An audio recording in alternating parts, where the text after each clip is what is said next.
తెలుగు శ్రోతలందరికీ నమస్కారం. ఈరోజు మీరు వినబోతున్న కథ పేరు సంసారంలో హింసావాదం. ఇక కథలోకి వెళ్ళిపోదామా. జానకి అది పిలుపులా లేదు. తాతల నాటి కంచం అటక మీద నుంచి క్రింద పడి బద్దలైనట్లుంది జానకి ప్రాణానికి. కందిపప్పు ధర ఎలాగూ అందుబాటులో లేదు. ఈ పప్పు డబ్బా కూడా నాకు అందకుండా పోవాలా అనుకుంటూ పై అల్మార్లో ఉన్న డబ్బా కోసం కాలి మునివేళ్ల మీద నిల్చుని చేతి వేళ్లతో నెమ్మదిగా పప్పు డబ్బాని జరుపుకొస్తున్న జానకి అదే పిలుపు మరోమారు అంతే ఉధృతంతో వినబడడంతో తన ప్రయత్నానికి స్వస్థ చెప్పి ముందు గదిలోకి పరుగులాంటి నడకతో వెళ్ళింది. ఏమిటిటా పొద్దున్నే అంటూను నా పర్సులో 50 రూపాయల నోటు కానీ తీసావా? చిందులు దొక్కుతూ అడిగాడు రామచంద్రం. ఇంతేనా? ఇంకేదో అయిపోయిందనుకుని హడలు చచ్చాను అంది తాపీగా. ఎందుకు తీసావా లేదా? తీశాను. ప్రొద్దున్నే కూరలు పడొస్తేను చంపేసావు. అసలే నెలాఖరు. జేబులో ఉన్న ఆఖరి నోటు కాస్తాను మార్చేస్తే నేను ఇవాళ మోపెడ్లో పెట్రోల్ పోయించుకోవడం ఎలాగా? ఆఫీస్కి వెళ్ళడం ఎలాగా? నేననే పెట్రోల్ రిజర్వ్లోకి వచ్చింది అంటూ గాలి తీసిన బెలూన్లాగా ఈజీ చైర్లో కూలబడ్డాడు రామచంద్రం. ఈ సంగతి నాకేం తెలుసు? మీ దగ్గరే ఇంకా ఉన్నాయనుకున్నాను అంది జానకి అమాయకంగా ముఖం పెడుతూ. బాగానే ఉంది సంబడం. నాకు వచ్చే జీతానికి పర్సు కాక బ్యాంకుల్లో వేరే లాకర్లు కూడా మెయింటెనెన్స్ చేస్తున్నాను అనుకున్నావా? అయినా నేను అనుకునే లాభం. ఆ మోపెడు కొన్న దగ్గర నుంచి ఖర్చు తడిసి మోపెడు అవుతూనే ఉంది. ఎప్పుడు పెట్రోల్ పోయించాలనుకున్నా గండమే. ఏ ముహూర్తాన్ని కొన్నాను కానీ కొన్న కొద్ది నెలలకే పెట్రోల్ ధర రెట్టింపు అయిపోయింది. సర్లేండి, ఇంకెప్పుడు మిమ్మల్ని అడగకుండా తీయను అని. ఎందుకు పెట్రోల్ సంగతి ఏం చేయదలుచుకున్నారు అని అడిగింది జానకి. ఏముంది, ఆదిలో వాల్మీకి చేసిన పని అంటే అర్థం కానట్లు చూసింది జానకి. అదే నా దారి కాయడం అన్నమాట. ఈ 4 రోజులు దారి కాసి ఆఫీస్కి వెళుతున్నా ఎవరి బండి వెనకో ఎక్కేయడమే. అదేం బాగుంటుంది? అదే బాగు. వెనకటికి వాహనమూర్తి అని బెజవాడ బ్రాంచ్లో మాతో పనిచేసేవాడు.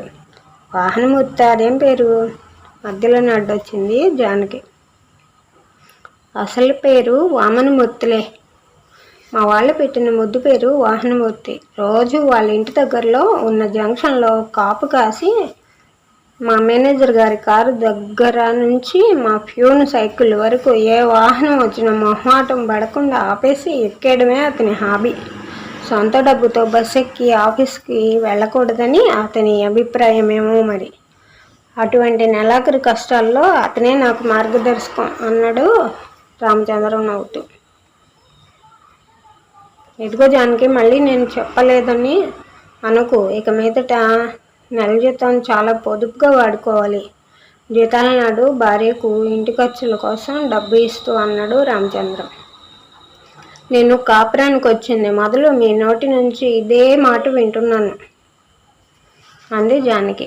అది కాదు జానకి, నీకు తెలియదేముంది? వచ్చే నెలలో రవి హాస్టల్ ఫీజు పంపాలా? మరి 4-5 నెలల్లో రమణ్ కాలేజీలో చేర్పించాలి కదా. కాలేజీ ఫీజులు, డొనేషన్లు, డ్రెస్సులు, పుస్తకాలు వీటన్నిటికీ కావాలి కదా. వచ్చేది ఒక్క జీతం. ఇవన్నీ జీతంలోనే అంటే కష్టమే. అటువంటి వాటికి ఏ ప్రావిడెంట్ ఫండ్ అడ్వాన్స్ పెట్టాలి మరి అంది జానకి తెలివిగా. అదేం ఓట బావా ఏంటి? తోడుతున్న కొద్దీ ఓరడానికి. ఈ మధ్య మీ చిన్న చెల్లి పెళ్ళికి హైదరాబాద్ వెళ్ళినప్పుడు పెట్టేశానుగా. మన ఖర్చులు ప్రజెంటేషన్లు కలిసి 1500కు పైన అయింది. మిగిలిన చిల్లర అప్పులు తీర్చడానికి, స్కూల్ ఫీజులకి, ప్రైవేట్ ఫీజులకి సరిపోయింది. అయితే ఇంతకీ ఏమంటారు? ఆ అడ్వాన్స్ తాలూకు కోత వల్లే జీతం తక్కువ వస్తుంది. మళ్ళీ అప్పు చేసే వరకు పొదుపుగా వాడమని మొరపెట్టుకుంటున్నాను అన్నాడు రామచంద్రం. సర్లేండి, ఓ మారు లోన్లు పెట్టినప్పుడు కనుక మెళ్ళకి గొలుసు చేస్తే కానీ ఊరుకునేది లేదు. ఎదుగుతున్న పిల్ల, ఆ మాత్రం బంగారం ఒంటి మీద లేకపోతే బాగుండదు అంటూ లేచి ముందుకు పడిన వాళ్ళని విసురుగా వెనక్కి విసిరి లోపలికి వెళ్ళిపోయింది జానకి. అటువంటి సమయాల్లో ఆమెకి ఎలా చెప్పాలో అర్థం కాదు రామచంద్రానికి. జానకి అన్నీ తెలుసు, కానీ మధ్యతరగతి బ్రతికైపోయింది అన్న చిరాకు. ఇంకా ఏమైనా అంటే సంపాదనకు సరిపోయేట్లు ఖర్చులు కుదించుకోవడం కాదు, ఖర్చును బట్టి సంపాదనను పెంచుకోవాలి అంటుంది. ఆఫీస్ నుంచి ఇంటికి వచ్చిన రామచంద్రానికి కాఫీ కప్పును అందిస్తూ చెప్పింది జానకి. మా కాంత పిన్ని మూడో కూతురు రాజ్యం వాళ్ళు లేరు, జలంగిరిలో ఉంటారు. ఉంటే వాళ్ళు మన ఇంటికి వస్తున్నారటండి. ఉత్తరం రాసింది. ఏమిటి విశేషం? ఇక్కడేమైనా పెళ్ళికే కానీ రాకూడదా? మన ఇంటికి మనకి చూడడానికి వస్తున్నారు అంటూ ఉత్తరం అందించబోతూ ఏమిటి మొహం అలా పెట్టేశారు అంది. ఏం లేదులే అంటూ ఓ బరువైన నవ్వు నవ్వి ఊరుకున్నాడు. నీ నవ్వును అర్థం చేసుకోలేనంత తెలివి తక్కువ దాన్నేం కాదులేండి. మా వాళ్ళు వస్తే మీకు ఖర్చు అంతేగా. తల్లి తోడన్నాక రాకుండా ఉంటారా? ఉండకుండా పోతారా? జానకి కోపం ముంచుకొస్తున్నట్లు గ్రహించాడు రామచంద్రం. ఆమెకు కోపం వస్తే ఏం జరుగుతుందో అతనికి తెలుసు. అందుకే ఇంటికి ఉత్తరం రాసింది ఎవరట అంటూ విషయం మార్చాడు. ఇంకెవరు? చెల్లాయే అంది జానకి కుటుంబ సమేతంగా వస్తున్నప్పుడు. పోనీ ఆ ఉత్తరం ఏదో ఆయన గారు, అదే మీ మరిది నాకే రాయొచ్చుగా. ఈ బాణానికి జానకి కాస్త చల్లబడింది. పోన్లేండి, ఎన్నాళ్ళకో వాళ్ళు మన ఇంటికి వస్తున్నారు, 4 రోజులుండి వెళతారు, అందులో తప్పు పట్టడానికి ఏముంది అంది. అవునవును అంతేలే అంటూ లోపలికి వెళ్ళిపోయాడు రామచంద్రం. 2 రోజుల తర్వాత సాయంకాలం ఆఫీస్ నుంచి వచ్చి గుమ్మంలో కాళ్ళు పెడుతూనే ఆశ్చర్యపోయాడు రామచంద్రం. ఇల్లు వాకిలి శుభ్రంగా ముగ్గులతో నిండి ఉన్నాయి. గుమ్మాలకి కిటికీలకి ఇస్త్రీ మడతలు కట్టెలు వెళ్లాడుతున్నాయి. డ్రాయింగ్ రూమ్ అనబడే ముందు రూమ్ గదిలో మేచబల్ల మీద అందంగా ఫ్లవర్ వాజ్లో పువ్వులు అలంకరించి ఉన్నాయి. ఈ విషయం అర్థమైంది. ఎవరు సర్దారో కానీ ఇల్లు చాలా చక్కగా నీట్గా సర్దారు అన్నాడు జానకి చేతిలోని కప్పు కాఫీ అందుకుంటూ. బాగానే ఉంది, మన ఇల్లు ఇంకెవరు సర్దుతారు? నేనే సర్దాను అంది జానకి మెచ్చుకోలుకు ఆనందపడిపోతూ. 3 నెలల తర్వాత ఇవాళ ఊరంతా కూడా శుభ్రం చేశారు సుమి. రోడ్లంతా అద్దంలా తుడిచి చెత్తంతా లారీల్లో తీసుకుపోయారు. మనం ఎన్నుకున్నవాడే అయినా పై ఊరు నుంచి వస్తున్నారుగా. ఆ మంత్రి పొంగ కోసం అశోక్ అంతా ఇంతమంది ఉన్నా మనకి మాత్రం ఆ శుభ్రత అక్కర్లేదు అన్నాడు రామచంద్రం. జానకి ఏదో లేలగా అర్థమైంది. ఆ నెపంతో మీరేం నన్ను ఎగతాళి చేయక్కర్లేదు. రోజు మనం ఎలా ఉంటున్నా కొత్త వాళ్ళు వస్తుంటే ఇల్లు వాకిలి సర్దుకోకపోతే ఏం బాగుంటుంది అంటూ కోపంతో చెంపలు ఎర్రబడుతుండగా వంటింట్లోకి వెళ్ళిపోయింది. విషయం చెప్పాను, ఆ మాత్రం దానికే కోపం వచ్చేస్తే ఎలా? ఇంతకీ మీ వాళ్ళు ఎప్పుడు వస్తున్నారు అంటూ వంటింట్లోకి నడిచాడు. ఎప్పుడో ఏమిటో రేపేగా అంది జానకి కాస్త తగ్గి. వంటిల్లంతా తెప్పించిన కిరాణా సామాన్ల పొట్లాలతో నిండిపోయి ఉంది. రామచంద్రం ఏదో అనబోయి ఊరుకుని ఇవతలకు వచ్చేశాడు. రాత్రి భోజనం అయ్యాక పక్క దులుపుతూ ఏదో గుర్తుకు వచ్చింది అల్లా అన్నట్లు, మీరు 2 రోజులైనా సెలవు పెట్టాలండి అంది. ఎందుకు? అప్పడాలుగా నొత్తాలా? ఏం కాదు, వాళ్ళు ఈ ప్రాంతం ఎప్పుడూ రాలేదు కదా, ఇక్కడ ఈ చుట్టుపక్కల చూడాల్సినవి చూపించొద్దు. ఒకరోజు సింహాచలం కూడా వెళ్ళాలని రాసిందండి. ఇకనే ముందుగానే అన్నీ ఫిక్స్ చేసుకుని మరీ వస్తున్నారన్నమాట. మంచిది. ఒక సింహాచలం ఏమిటి, Sagara Durgam, Kailasagiri, port, shipyard, beach, Bheemili ఇవన్నీ కూడా చూడొద్దు. ఇంతకీ సెలవు పెడతారు? అది మాత్రం నా చేతిలో లేదు జానకి. అవతల మా జోనల్ మేనేజరు క్యాంప్ కూడా ఉంది అన్నాడు. ఏమో, నాకేవేం తెలీదు. మీరు సెలవు పెట్టాల్సిందే. చూద్దాంలే. 2 సూట్ కేసులు, 2 ఎయిర్ బ్యాగుల్లో ఆటో దిగారు రాజ్యం, సుందర్రావు. సరిగ్గా ఆ సమయంలో వీధి గుమ్మలోనే కూర్చుని ఉన్నారు జానకి, రామచంద్రం. రండి రండి, రావే రాజ్యం అంటూ సాదరంగా వాళ్ళిద్దరినీ ఆహ్వానించింది జానకి. ఆమె ఆనందానికి అంతులేదు. ఇన్నాళ్ళకి మా చెల్లాయిని మా ఇంటికి తీసుకొచ్చారు వదిన గారు అంది సుందర్రావుతో. మరిది గారు అంది సుందర్రావుతో. అతను నవ్వి ఊరుకున్నాడు, కానీ మాట్లాడలేదు. వీడేనేమిటి నీకు సుపుత్రుడు? 3వ నెలలో అంత అనుకుంటా. వీడిని చూశాను. ఇప్పుడు 3 ఏళ్ళు ఉండవు అంది జానకి రాజ్యం పక్కనే బాలవీరుల్లా నిల్చుని ఇల్లంతా కళ్ళతోనే అంచనా వేస్తున్నా రాజ్యం కొడుకుని చూసి. అవును, 3 నెలలయ్యి ఇప్పుడు 4 నడుస్తుంది అంది రాజ్యం. ఇకనే బళ్ళోకి వెళ్ళి వేసేయచ్చు అన్నమాట. ఏం బడో ఏం చదువు, చిన్న క్లాసులకు కూడా వేలకు వేలు పోయాల్సి వస్తుంది. ABCDలు అనే 4 అక్షరాలు వచ్చేసరికి 4000 అయిపోతుంది అంది రాజ్యం. నయమే, BE అనే 2 అక్షరాలు సంపాదించడానికి 2 లక్షలవుతోంది మరి అన్నాడు రామచంద్రం. బావగారు మంచి జోకే వేశారు అంటూ నవ్వి, ఇంటికి నీ పిల్లలేరే అక్క అని అడిగింది రాజ్యం. సెలవులకి వాళ్ళ తాతగారు వచ్చారు, తీసుకెళ్లారు చెప్పింది జానకి. ఇల్లంతా ఇంత నిశ్శబ్దంగా ఉంది. కొంపదీసి మీరు చుట్టాలు కానీ వెళ్ళిపోయారేమిటి జానకి అన్నాడు రామచంద్రం ఆఫీస్ నుంచి వస్తుంది. జానకి ముఖం చిన్నబుచ్చుకుని, బాగుంది, అప్పుడే 2 రోజులేగా అయింది, అయినా చుట్టాలేమిటి చుట్టాలు, అది నా చెల్లెలు, అలా బీచ్కి వెళ్ళొస్తామని వెళ్ళారు అంటూ కాఫీ అందించి, ఇదయ్యాక మీరు నాకు పని చేసి పెట్టాలి అంది శాంతంగా. ఏమిటో అది? పచ్చడి కానీ రుబ్బి పెట్టాలా? అది కాదండి, మా రాజ్యం కొడుక్కి పాలు తాగేటప్పుడు బిస్కెట్లు పాలల్లో ముంచుకు తినే అలవాటు ఉందట. అవి లేవని పాలు తీసుకోలేదు. బిస్కెట్ ప్యాకెట్లు తెచ్చి పడేశారంటే ముందు కంగుతున్నాడు రామచంద్రం. ఆ వెంటనే నిలదొక్కుని, ఎందుకు తేను ఆ చొక్కా తెస్తాను, ఇంకా ఏం కావాలి అని ఒకసారి చెప్తే అన్నీ అన్నాడు కాస్త వ్యంగ్యాన్ని మాటల్లో కలిపి. పడుకోబోయే ముందు ఏదైనా పండు తిని పడుకోవడం అలవాటు చేసిందట. 1 డజన్ అరటిపళ్ళు కమలాపళ్ళు తెచ్చేశారనుకోండి, 4 రోజులు ఉంటాయి. మనం ఎలాగో ఆపిల్స్ కొనివ్వలేం కదా. అవునవును, పళ్ళు తినడం వాడి ఆరోగ్యానికి మంచిది. అన్నట్లు మీ చెల్లెలు మగుడు ఏ బ్రాండ్ సిగరెట్లు కలుస్తాడంటావు? వ్యంగ్యంలో కాస్త హేళన కూడా మిళాయించాడు రామచంద్రం. అతను ఇంట్లో సిగరెట్లు కాల్చడండి, ఎప్పుడైనా బుద్ధి పుడితో 1ో 6 పైకి పోయి కాల్చుకొస్తాడట అంది జానకి మామూలు ధోరణిలోనే. బతికించావు అంటూ లేచి చెప్పుల స్టాండ్ దగ్గరికి నడిచాడు రామచంద్రం. అక్కడ అతనికి కావాల్సిన ఏవో కనిపించాయి. అవును, నా చెప్పులేవి కావుకి ఎక్కిపెట్టాడు.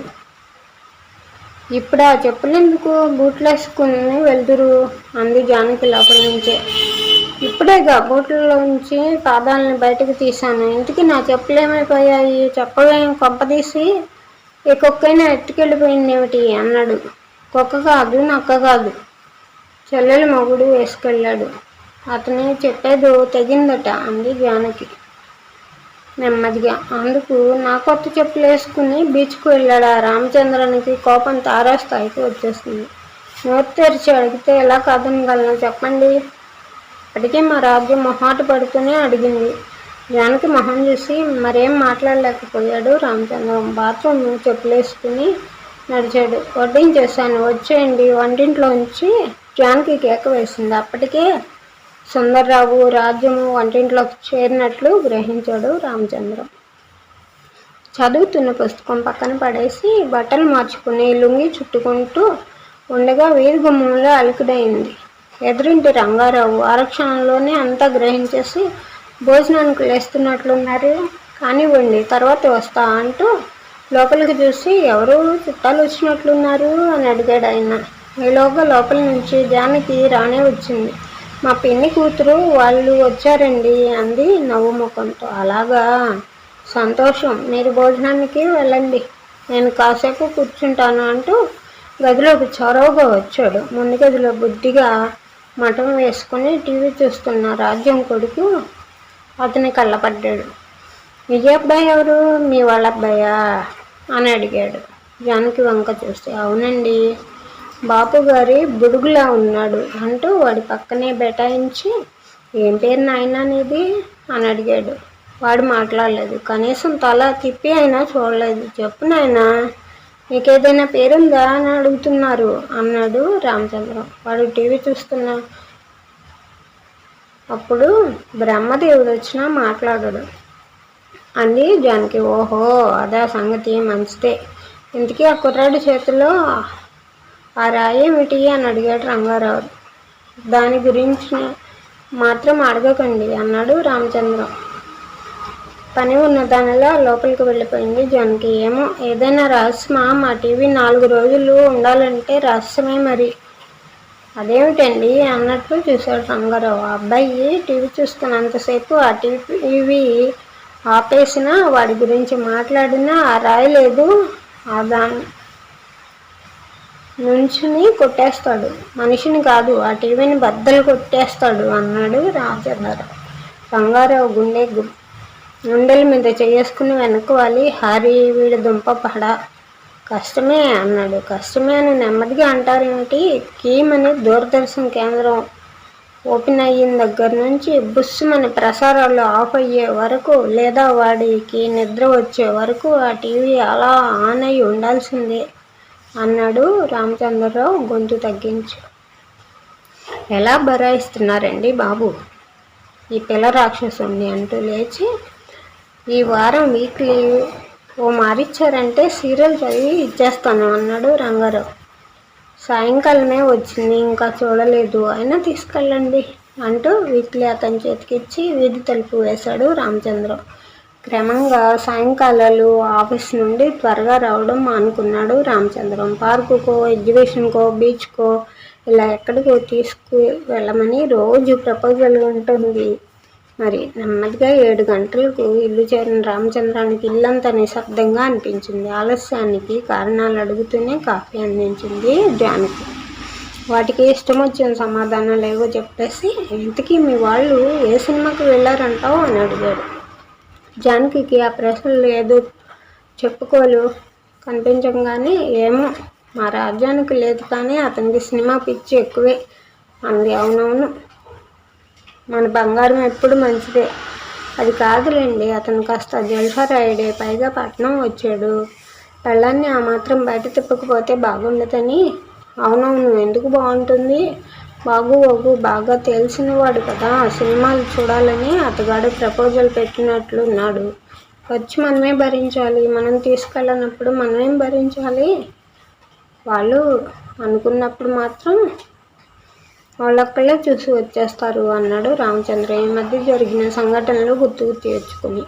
పోనిద్దరు, ఏదో కొరతనం, ఖర్చు మనిషి కానీ డబ్బుకు చూసుకునే మనిషిలా కనిపించడు అన్నట్లు ఇవాళ రేపో వెళ్ళిపోతాడట. ఏమిటి, అతను ఒక్కడే? మరి రాజ్యం? ఆశ్చర్యంగా అడిగాడు.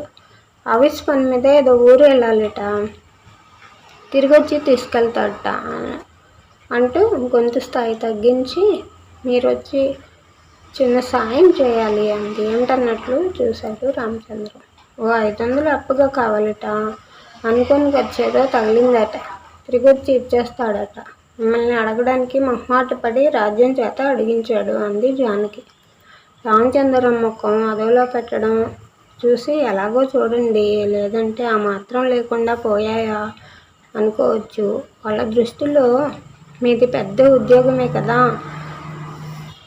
అంది. రామచంద్రం మరి మాట్లాడలేదు. ఆదివారం సాయంకాలం ఇళ్లల్లో టీవీ, సినిమాల్లో గోల తప్ప రోడ్లన్నీ నిర్మానుష్యంగా నిశ్శబ్దంగా ఉన్న వేళ వీధి అరుగు మీద కింకుర్చీ వేసుకుని కూర్చుని ఆకాశం వంక చూస్తున్నాడు రామచంద్రం. ఏమిటోయ్ రామచంద్రం, ఏమిటి ఇలా ఒక్కడివే కూర్చున్నావు అంటూ వచ్చాడు రంగారావు.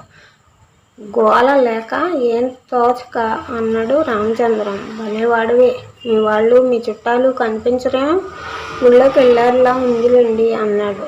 శుభం, అయితే ఓ చిన్న ఉపకారం చేసి పెట్టాలి అంటూ అక్కడున్న స్టూల్ లాక్కుని కూర్చున్నాడు. ఏంటో, వాళ్ళు రాగానే ప్రసాదం తెచ్చి భలే జోకేస్తావోయ్. అది కాదు కానీ నాకు ఈ కీళ్ళ నొప్పులు వదలడం లేదనుకో. నా హోమియో డాక్టర్ ఏమో ఊరికి ఆ కొనకి, నేను ఈ కొనకి రాబోయే ముప్పేదో సుమారుగా ఊహించగలిగాడు రామచంద్రం. ఎంత కష్టమైతే డాక్టర్ని మార్చే రాదేటండి అన్నాడు. అది కుదరదులే, ఆయన నాకు చిన్నప్పటి నుంచి తెలిసిన డాక్టర్ చిన్నప్పటి నుంచి ఆయనే డాక్టరా? మీకే 60 ఏళ్ళు ఉంటాయి, మరి ఆయనకి ఎన్ని ఉంటాయో అన్నాడు ఆశ్చర్యంగా. ఎన్నో ఉంటాయిలే, నాయుడు వాడే. ఇద్దరం ఒకే బడిలో కలిసి చదువుకున్నాం. నేనేమో చదువు సగంలో ఆపేసి ఎరువుల కంపెనీలో చేరి ఉన్నాను. అతగాడేమో ఆయుర్వేదము, హోమియోపతి అక్కడే రిటైర్డ్ అయ్యి అలా కుటుంబానికి దేశానికి బరువే నేర్చుకుని హస్తవాసి గల డాక్టర్గా పేరు తెచ్చుకొని రిటైర్మెంట్ అన్నది లేకుండా హాయిగా ఉన్నాడు. అంచేత నీ మోపెడికి ఓ మారిచ్చావనుకో, 1 గంటలో తెచ్చి ఇచ్చేస్తాను అన్నాడు ఆయన. వెంటనే కారణం దొరకలేదు రామచంద్రునికి. సరే తీసుకెళ్ళండి, 1 గంట దాటితే నేనే ఏ బ్యాటరీ లైట్ వేసుకుని మీకోసం బయలుదేరాల్సి ఉంటుంది. మీ మనవలు వేసే ప్రశ్నలు భరించలేక వాళ్ళ మొహం నాకు డ్రైవింగ్ సరిగ్గా రాదని దేనికైనా గుర్తించేస్తానని వాళ్ళ నమ్మకం. 1 గంట ఎందుకు, 20 నిమిషాలు, 5 నిమిషాల్లో నీ ముందండను అంటూ తాళం చేతులు అందుకుంటూ, ఇంతకీ బండికి పెట్రోల్ ఉంది కదా అని అడిగాడు. ఉందిలేండి, ఏం లేదు, లేకపోతే పోయిద్దామని అన్నాడు రంగారావు తాపిగా. రంగారావులో పుష్కలంగానే ఉన్నట్లు రామచంద్ర అంతకుముందే గ్రహించాడు. ఎందుకైనా మంచిది, పోయించేయండి, తీరా చాలకపోతే మీరు ఇబ్బంది పడతారు అన్నాడు. ఎందుకు, చాలకపోతే కదా సరిపోతుందనే కదా అన్నావుగా, వస్తాను అయ్ మరి అంటూ గుమ్మం దాటేశాడు రంగారావు. 20 నిమిషాలు దాటింది, 1 గంట కూడా అయ్యింది. రంగారావు మాత్రం అయిపోలేడు. రామచంద్రంలో సహనం నశించిపోతుంది. అయ్యో రామా, లైట్ అయినా వేసుకోకుండా చీకట్లోనే కూర్చున్నారా అంటూ వచ్చింది జానకి. బావగారు కరెంటు పొదుపుగాని చేస్తున్నారేమిటే అక్క అంది రాజ్యం నవ్వుతూ. రామచంద్రానికి మండికొచ్చింది. మరేం ఇవాళ పొదుపు చేస్తే కానీ రేపొద్దున్న ఎవరి కోసమైనా ఖర్చు పెట్టగలం, డబ్బు లేకపోతే ఎవరూ చూడరు, చివరికి చుట్టాలు కూడా అన్నాడు. నువ్వు వెళ్ళు రాజ్యం, పిల్లడు ఆకలి అంటున్నాడు, వాడికి అన్నం పెట్టే, నేను కాసేపు కూర్చుని వస్తాను అంటూ సర్ది చెప్పి, ఇల్లు చీకటిగా ఉంటే వీధి గుమ్మంలో మీ వాహనం కనిపించకపోతే ఎక్కడికైనా వెళ్ళారేమో అనుకున్నాను సుమండి అంది జానకి. వెళ్ళిపోవాల్సిన వాడినే, నాకు ఆ ఛాన్స్ దక్కనే లేదు. ఆ ఎరువుల రంగారావు ఏమిటి, మళ్ళీ ఆయనకి బండి ఇచ్చేశారా? పోయినసారి యాక్సిడెంట్ చేసుకొని తీసుకొస్తే ఖర్చు తడిసి మోపడైంది, మళ్ళీ మరోమారు ఇవ్వనని ఒట్టేసుకున్నారుగా. తెల్లారులే ఆయన ఏదో ఒక అడుగుతూనే ఉంటాడు. ఎన్నని లేవని చెప్పడం, ఒట్లు తీసి కట్ల మీద పెడతారు తెలుసా, పెట్టేస్తారు. ఇంతకీ ఆయన ప్రతి వస్తువు ఎందుకని? ఆయన గారు ఎరువుల కంపెనీలో పనిచేసి రిటైర్డ్ అయ్యాడుగా. బాగానే ఉంది, ఎరువుల కంపెనీ అంటే వస్తువులు ఎరువు తెచ్చే కంపెనీ కాదు, ఫెర్టిలైజేషన్ కంపెనీ. ఆహా, నేను అంతే, ఇదేనేమో అనుకున్నాను అంటూ లేచాడు రామచంద్రం నవ్వుతూ. రామచంద్రం ఇచ్చిన 500 పట్టుకుని ప్రయాణమయ్యాడు సుందర్రావు. నేను నీతో వస్తానన్నా అని వెంటబడుతున్న కొడుకుని బొజ్జిగించి 4 రోజుల్లో వచ్చేస్తాను, మనమంతా కలిసి వెళ్ళిపోదాం అంటూ వాడి చేతిలో 2 రూపాయల నోటుంచి రైలు ఎక్కేశాడు. అలా వెళ్ళినవాడు 4 రోజులు కాదు కదా, 10 రోజులైనా తిరిగి రాలేదు. ఓ రోజు రామచంద్రం ఆఫీస్కి వెళ్ళడానికి మోపెడు తీయబోతూ అవాయిక్కయ్యి నిల్చుండిపోయాడు. వెంటనే జానకి అంటూ కేకేశాడు. ఏమిటి అంటూ వచ్చింది జానకి. మోపెడ్ని చూపించాడు. అమ్మో, నిక్షేపం లాంటి సీటు ఎవరు కోసేశారు అంటూ ఆశ్చర్యపోయింది. ఇంకెవరు, మీ పిల్ల రాక్షసుడే. నేను బయటకు వెళుతున్నప్పుడు తీసుకెళ్ళమని పేచీ పెట్టాడు కదా, తీసుకెళ్ళలేదని నా వైపు ఎలా చూశాడో తెలుసా? వాడు చూపే రాక్షస చూపు, ఇదేదో ఇంగ్లీషు సినిమాలో చూపించినట్లు వాడు గట్టిగా చూస్తూనే వస్తువులు నాశనం అయిపోతాయి అన్నాడు రామచంద్రం కోపంగా. ఇంతవరకు కిటికీలో కూర్చుని అలారం టైం పీస్ గంట ఎక్కడెక్కడో విప్పి చూసే ప్రయత్నంలో ఉన్న పిల్ల రాక్షసుడు రామచంద్రం మాటలకు పిల్లిలా కిందకు దూకి లోపలికి పోయాడు. ఊరుకోండి, మా రాజ్యం వింటే బాగోదు అన్నదే కానీ జానకి అనుమానంగానే ఉంది. వాడే పని చేసి ఉంటాడని. ఉదయం నా రేజరు సెట్లోంచి బ్లేడు కనిపించకపోతేనే అనుకున్నాను. మన ఇంట్లో ఎప్పుడైనా ఇలా జరిగిందా అంటూ వాచ్ చూసుకుని పులిని చూసిన వాడిలా పరిగెత్తాడు మోపెడ్తో సహా ఆఫీస్కి. ఆ రాత్రే పప్పులు బియ్యము అయిపోయాయని తెప్పించమని రామచంద్రానికి ఇంటింటి పెట్టింది. కానీ అప్పుడే అయిపోవడం ఏమిటి? రామచంద్రరావు ఆశ్చర్యపోయాడు. జానకికి కోపం వచ్చింది. అది గ్రహించి, అవును సుందరరావు వెళ్ళి ఎన్నాళ్ళయిందంటావు? టాపిక్ మార్చుతున్నట్లుగా అన్నాడు. జానకి అర్థమైంది. ఏమో ఇవాళే ఉత్తరం వచ్చింది రాజ్యానికి. అతని దగ్గర నుంచి వాళ్ళ దూరపు బంధువులు ఎవరో పోయారట. అంచేత అతనికి మైలట. అది పోయాక వచ్చి తీసుకెళ్లే ఉద్దేశంలో ఉన్నాడట అంది. పోయింది దూరపు బంధువు, మైల ఆయనకి, ఖర్చు మనకిను అన్నాడు రామచంద్రం వెటకారంగా. ఖర్చంటే ఎలా? ఆ మాత్రం తల్లి తోడు రాకుండా ఉంటారా? రావచ్చు, రావద్దని ఎవరు అనరు. అవకాశాన్ని బట్టి వారం రోజులో 10 రోజులో ఉండి వెళ్ళొచ్చు. అంతేకాని నెలల తరబడి కుటుంబాలతో వచ్చేసి తెచ్చుకున్న డబ్బంతా జల్సాలు చేసేసి తిన్న ఇంట్లోనే అప్పు చేసి మరీ లైఫ్ లేకుండా పోతేనే ఇబ్బంది. మనమంతా నెల జీతం మీద ఆధారపడి తినేవారమని మాత్రం మర్చిపోకూడదు. అయితే ఏంటంటారు? అలా అని బంధుత్వాల్ని తెంపేసుకుంటారా? కోపం పట్టలేక అడిగింది జానకి. బంధుత్వాలకి డబ్బు ఇబ్బంది కారణంగా తెప్పేసుకుంటే ఈ దేశం 300 జనాభా ఏ బంధనాలు లేకుండానే ఉండేవారు. నేను చెప్పేది ఏమిటంటే, చిట్టపు చూపుగా వచ్చి వాళ్ళు అభిమానం ఆప్యాయతల్ని ఇచ్చి పుచ్చుకునే ధోరణిలో ఉంటే అందరికీ బాగుంటుంది.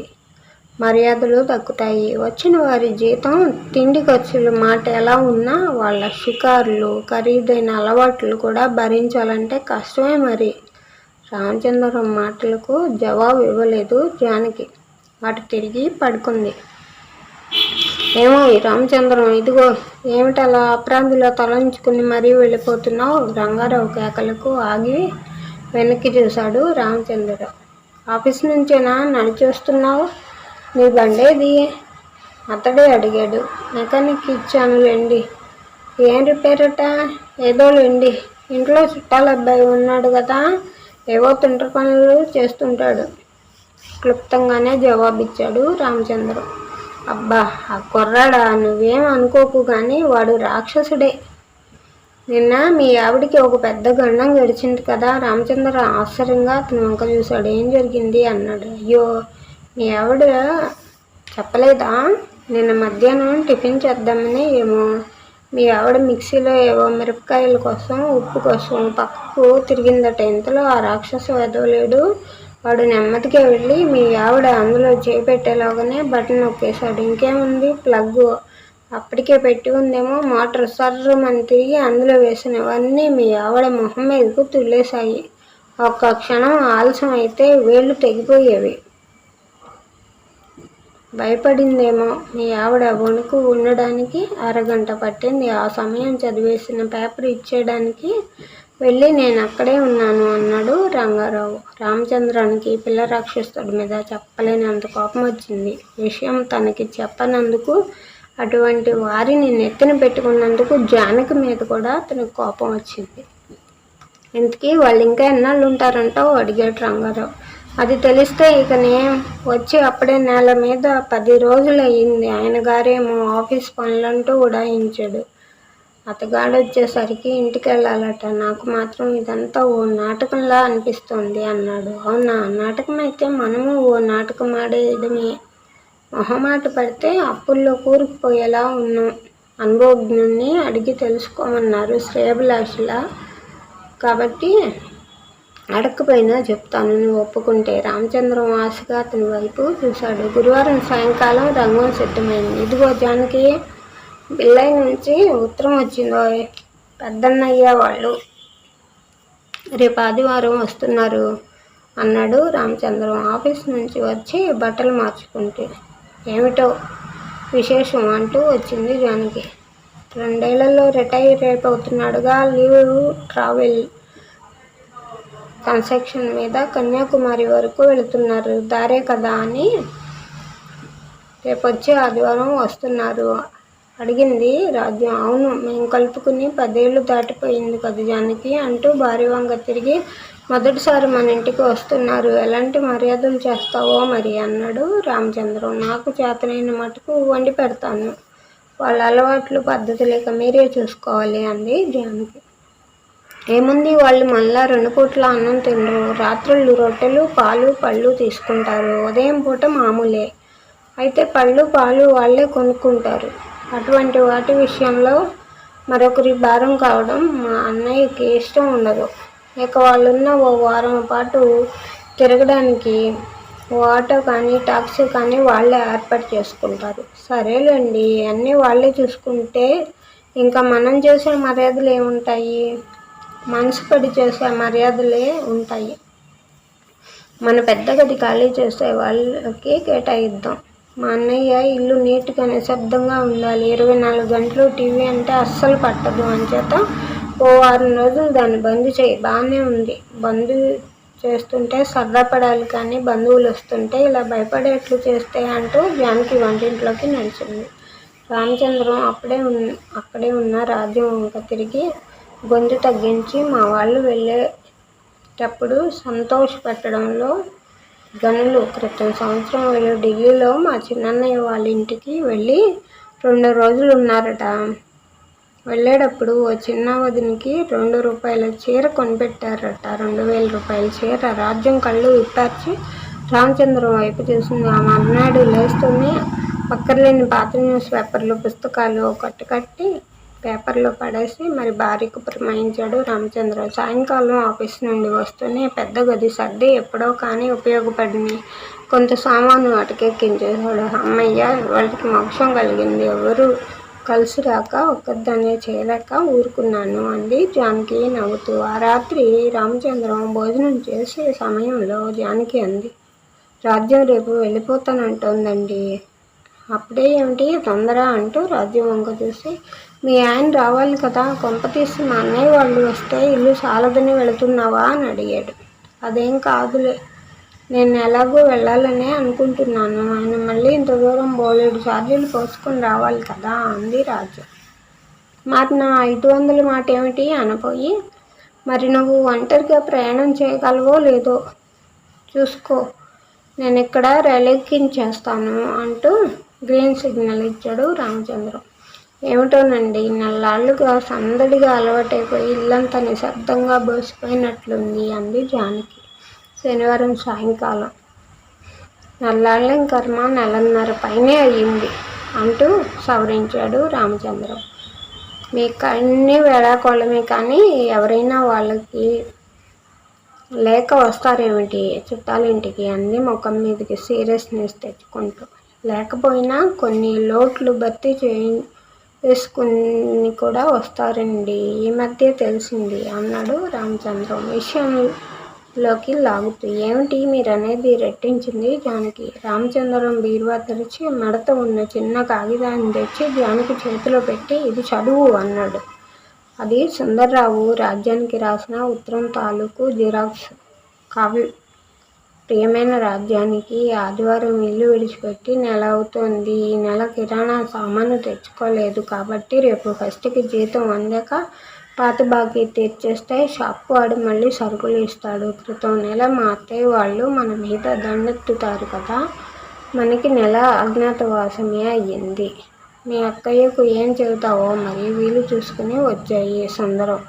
అంటే వీళ్ళు చుట్టపు చూపుగా కాకుండా ఓ నెల 15 రోజులు మన ఇంట్లో గడిపేయడానికి వచ్చారంట ఆశ్చర్యపోతూ అంది జానకి. ఏమో మరి, ఉత్తరం మాత్రం నిజం.